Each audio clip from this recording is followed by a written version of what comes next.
Olá a todos, meu nome é Valdo Monte de Araújo Filho. Eu vou falar sobre o meu trabalho, que é a correlação entre genótipo e fenótipo dos pacientes com fibrose cística no centro de referência do Ceará. Então, aqui a gente tem mais ou menos uma incidência e prevalência da doença, né? Está girando em torno de 10 pacientes a cada 100 mil habitantes no Brasil. E a gente vê aqui a importância do Ceará no cenário nacional, em que já é o oitavo estado mais prevalente com fibrose cística. A fibrose cística é uma doença genética, onde tem mais de 2.000 variantes genéticas relacionadas a ela, e quanto melhor for o seu entendimento da variante genética, mais você vai conhecer, relacionar com o fenótipo, com os sintomas clínicos do paciente, para você poder direcionar o seu tratamento. Ela tem 6 classes, onde a principal classe da mutação mais prevalente é a classe 2, em que você tem a F508del, que é a mutação mais prevalente no Brasil. As manifestações clínicas é um quadro bastante heterogêneo, que você pode ter acometimento pulmonar, intestinal, pancreático e de alterações metabólicas.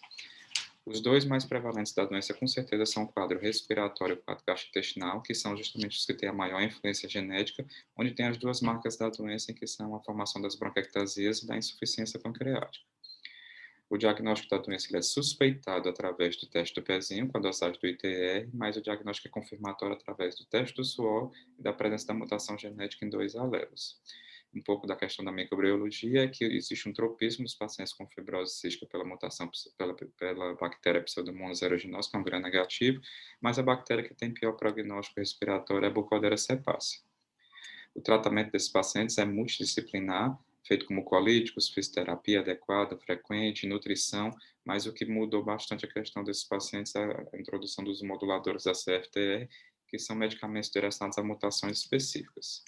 Então, o objetivo do nosso trabalho geral foi justamente analisar essa relação entre genótipo e fenótipo dos pacientes com fibrose cística e conhecer um pouco das características sociodemográficas, clínicas e antropométricas desses pacientes. Esse estudo foi feito no Hospital Infantil Albert Sabin no período de 2021 e teve uma população de 86 pacientes. Então, aqui a questão dos resultados da discussão, né, a gente vê aqui um pouco das características demográficas, em que teve uma prevalência igual entre os sexos, mas a maioria dos pacientes são pacientes de baixa renda, que têm apenas o ensino fundamental, o ensino médio, e são provenientes principalmente do interior. Em relação às características clínicas, mais frequentes com certeza foram sintomas respiratórios e gastrointestinais com alta prevalência, e na questão da presença do íleo meconial foi uma baixa prevalência comparado com a literatura, que é uma coisa que leva bastante a crer do diagnóstico suspeitado de fibrose cística. Em relação ainda que a idade diagnóstica, a gente teve uma prevalência em meses muito superior a países como nos Estados Unidos. Em relação ao peso, altura e o IMC, as nossas medianas aqui foram inferiores às médias do último registro brasileiro de fibrose cística de 2018.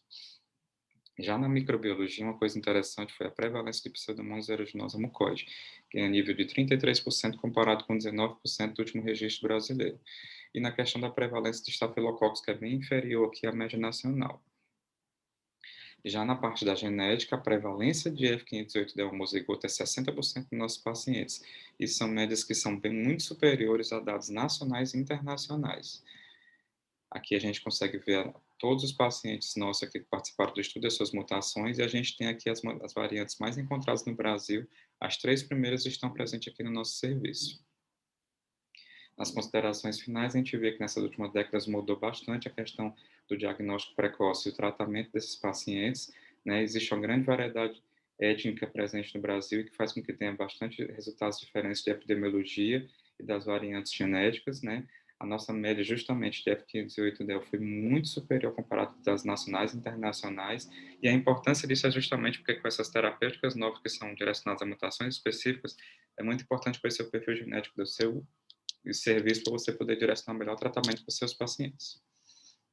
Obrigado a todos.